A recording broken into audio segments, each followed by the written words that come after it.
I'm Chip Morgan. I came to St. Paul's School and joined the faculty in the fall of 1969 and coached rowing here from the spring of 1970 until I retired in the spring of 2010. Starting in 1981, we used pretty much exclusively shells designed and built by Graham King, wood exclusively. We were lucky enough to have a boatman on staff here, so we had somebody who could maintain them, but we had kids do independent study work and go over and work with Graham on some of the boats that they later raced in, so we felt like we had a sort of a personal connection. But I think they're some of the fastest hulls out on the water. We had the boat that was new for the girls' side of the program in 2002, and it's the fastest boat I think I've ever seen on the water, just in terms of the way it moves through. In 2008, we took it with the girls out to the junior nationals in Cincinnati, and I think it was the only wooden boat out there, and everybody was oohing and ahhing over it. And then we had to weigh the boats. The first year they had to weigh them out there, and it was lighter than a lot of the composite boats, and we had to carry weight.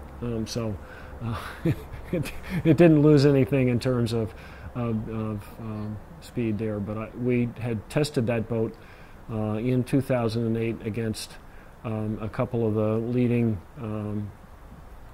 carbon fiber designs manufacturers. Essentially seat raced the boats, and the wooden one, the King design, was the one that was consistently the fastest over the course of our trials. I wasn't surprised. I was certainly interested.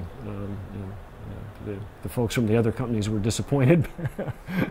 One of them was an alum who rowed for me, but that's the way it went. So one of my favorite anecdotes was when he started building the boats with the fins under the bow for stability, which people sometimes nickname our training wheels.